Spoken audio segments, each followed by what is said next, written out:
Welcome to lesson 28.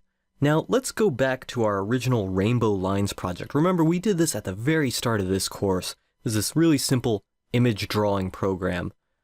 How this worked is that we had these three dot sprites that were bouncing around the screen, and then we had a drawing dot sprite that would move between the three dots, drawing lines between them with the pen category blocks, these turquoise blocks right here. We're going to be doing something very similar in our fruit slicing game to draw the slice lines that appear as you move the mouse around while holding the mouse button down, except instead of using dot sprites as the positions where we move the drawing dot sprite around to draw the line, we're going to be using those mouse X and Y coordinates that we've been saving to the slice X and slice Y lists. And instead of having a drawing dot sprite, what we have is a slice sprite. Now this is a giant turquoise box, but we're going to be hiding this. We really only need the position of this sprite to move around to draw the slice line. I'm back here in the fruit slicer project. I made a slight error in the last lesson by adding that script that records the mouse X and mouse Y positions to the begin button sprite. Let's actually move that over to the slice sprite instead. I'm just going to drag that script over here. And now in the slice sprite, you can see it's been copied there, so we don't need it in the begin button sprite anymore. I'm just going to delete that. Although it really doesn't matter for this script which sprite you have it in. It'll work all the same. Anyway, I'm going to move that off to the side because we'll need the space right here. And we're going to use a block that we have never used before. In fact, a whole new category we've never used before. Here in the dark purple more blocks category. You can see there's no blocks here, but there is a make a block button. And this category lets us make our own code blocks. So go ahead and click on make a block, and you'll see this window pop up. It says new block at the top. First, we're going to give our block a name. I'm going to call it draw slice. This block will be drawing the slices that we have. And then there's also this little menu right here that says options. Click on this triangle to open it up. Now, just like how all the other blocks have these little text fields or maybe a little bubble or sometimes a condition with the hexagon slot, you can add those to your own block as well by clicking on these buttons. But we won't need any of those for our draw slice block, so I'm going to click on this X to delete those. Instead, the one thing that we do need is this checkbox checked, run without screen refresh. Now the really interesting thing about this block is that we can have all of the code that we run when this block runs, we can have all of that run in turbo mode, even if the rest of the program isn't in turbo mode. I'm going to click on OK. If I go back to the Rainbow Lines project, remember we can enable turbo mode by holding down Shift and clicking on the green flag, and this will cause our program to run much faster. If you see I click on the green flag, you can see, wow, it's instantly filling up the entire screen, running way faster than how it was before. I'm going to click on Stop, and if I want to turn off turbo mode, I can hold down Shift and then click the green flag again, and that'll make that turbo mode text go away. Now it just runs at the normal speed like it was doing before. Now you can see it's not ideal to have a program running in turbo mode necessarily. That's going to be way too fast for us to handle. But for our fruit slicer game, we'll want all the code inside this draw slice block to run in turbo mode, and then have all the rest of the program just run regularly. And that's why we check that block. Now, when we clicked on OK on the new block, you can see this block appeared, define draw slice. So notice that this has a curved hump at the very top, just like when green flag is clicked, or just like any of the other blocks that signify,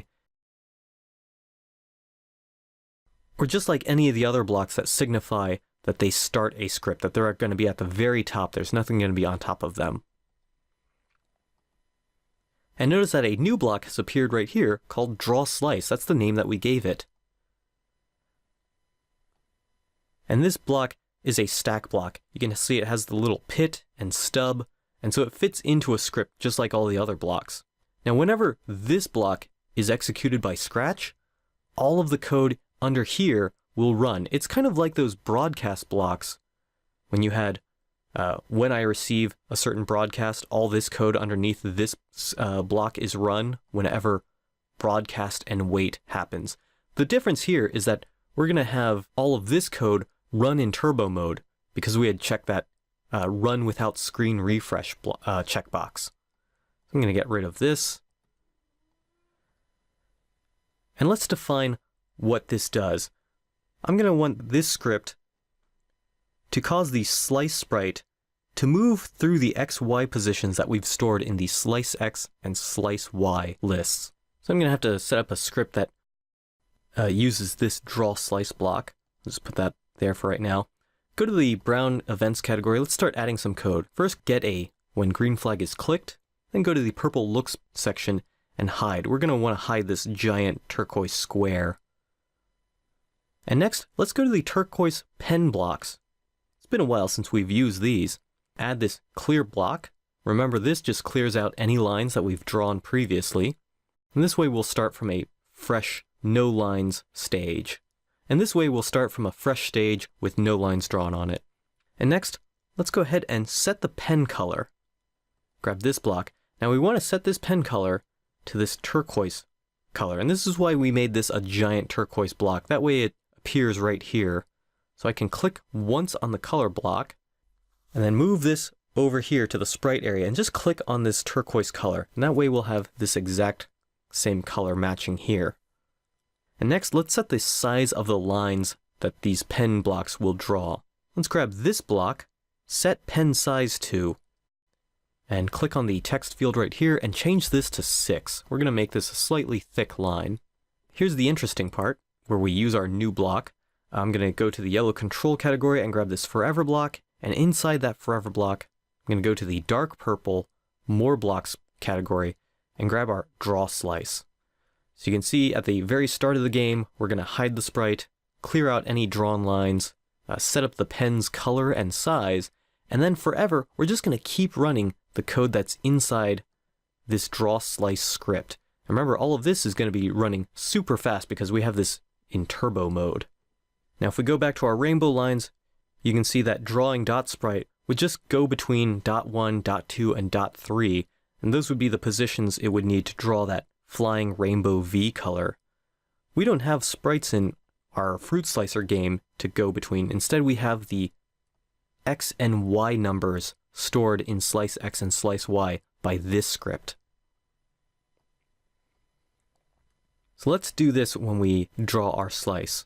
First, let's go to the turquoise pen category and just clear out anything that we've drawn before, just to start fresh.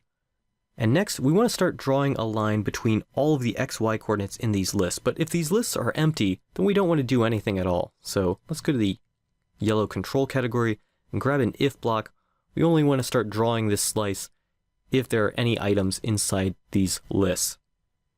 I'm going to go to the operators category and grab this greater than block to fit inside here, and then go into the orange data category. And remember, we can tell if these lists are empty or not with this block, length of. And the length of both of our lists are going to be the same, but I'm just going to set this to slice X, but it really doesn't matter if it's slice X or slice Y because we always maintain the exact same number of items in both of those lists. So as long as the length of slice X is 0, is greater than 0, then we know that there's at least one value inside this list, and that way we know that the list isn't empty. Next, let's go to the pen category and grab this pen up. That way, as the slice sprite is moving around, it won't draw a line behind us. And we want to move to the X and Y coordinates at index 1 of those two slice X and slice Y lists. We want to move it, so that'll be in the dark blue motion category.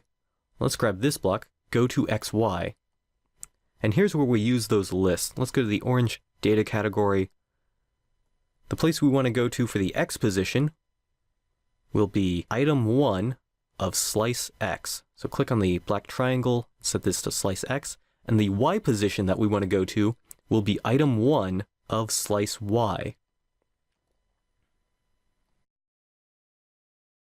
So remember, this is just going to be the first item in these lists. And those are going to be numbers, and those numbers represent the mouse X and mouse Y position. So we're here at the very first X and Y position in those two lists. So let's start drawing. Let's go to the pen category and select pen down. This means that the sprite will now start drawing a line as it moves around. So let's tell it where to start moving around. Now we're going to need to keep track of which position that we want to draw it to. And to do that, we're going to create a new variable. So click on the orange data category and click on make a variable. And I'm going to call this slice position and make it for this sprite only. Now at the very start, I'm going to set the slice position. Well, we've already gone to the values at position 1, so let's start this off at 2. And now I'm going to get a repeat until block from the yellow control category. This is right here. This is repeat until. Notice that this is a repeat until with the hexagon condition block. It's not the repeat block. So you want to grab this, repeat until. I'm actually going to fill in this condition in a little bit later. Let's think about how we want this code to work. So we've gone to the X and Y mouse positions at position 1 of these two lists. Then we want to move to the X and Y positions that are stored at position 2 of these two lists. So if I go to the dark blue motion category, grab this XY block, then go to the orange data category and do the same thing that I did before right here. Set this to slice X, make sure this is set to slice Y, except now I want to go to position 2. But then next I'll want to go to position 3 and then position 4. So it seems like I'd have to start duplicating this code. But instead, let's put this inside of a loop and just use this variable, slice position, inside here. So we're using variables inside lists. It's kind of complicated, but you can work it out. Slice position was set to 2 right here. So we're going to item 2 of slice position. That'll be the second number in the slice X list. And we'll go to that X coordinate. And then the second value in the slice Y list will have the coordinate for the Y coordinate that sprite moves to. And remember, as we're moving, we're drawing this line because the pen is now down. But inside this loop, we don't want to just keep going to the position 2. So I'm going to change slice position by 1. So grab this change slice position by 1. And that way, the next time that this loops around, slice position will now be 3. So we're going to the X coordinate that's in position 3 of slice X, and the Y coordinate that's in position 3 of slice Y. And then slice position increases by 1, so we'll go to 4. And slice position is now 4, so we're going to item 4 of slice X as the X coordinate, and item 4 of slice Y as the Y coordinate. We don't want to keep doing this until slice position becomes greater than the length of the list itself. So go to the green operators category, we're going to grab this greater than, and back in the orange data category, I'm going to grab the length block. And remember, these two lists will always have the same lengths, the way that we've programmed them, but I'm going to set this to slice X. It really doesn't matter if you have this set to slice X or slice Y, though. Oh, whoops, I want to have this on the right side there. So we're going to keep repeating until slice position is greater than length of slice X. And that makes sense. Like if we increase this slice position variable to 5, and there's only 4 items here, then this code won't make any sense, going to item 5 of a list that only has 4 items in it. So it's a good thing that we stop looping at that point. That's the condition at which we stop looping, and the execution moves past this yellow repeat until block. And so that's the point that the execution moves past this repeat until block. And at that point, let's move the pen back up. And this is all the code for drawing a little slice. Remember, the line that we're drawing is going to be this light turquoise or light blue color, and the pen size is going to be 6. And we're drawing by moving this slice sprite to the X and Y values inside these two slice X and slice Y lists. And we're adding values to those based on the mouse X and mouse Y position, but only when we're holding the mouse button down. So the end result, when I click on this green flag, is that I can move the mouse around and it's not doing anything, but once I start holding the mouse down, you can see now I'm drawing this little slice right here. And so if I move it fast, the line becomes a little bit longer because there's a greater distance in between those 4 points. And if I move it slowly, then the 4 points are closer together, so the slice isn't that long. And when I let go, remember we delete all of the values inside slice x and slice y, so the slice goes away. So this is how I can just do little slices all around. Now if you want a slightly longer slice, then you can change this 4. Let's say we'll change this to 8. So you can see the slice is now a little bit long. Even when I'm just going pretty slowly, it's pretty long. That's a little too long actually. I much prefer to have it at 4. Okay, that's kind of nice. We don't want this slice x and slice y and this slice position taking up a lot of room here. So go to the orange data category and uncheck the boxes next to them so they don't appear on the stage. We now have our little slicing animation. This looks really cool. Okay, next let's go ahead and be able to slice these fruit.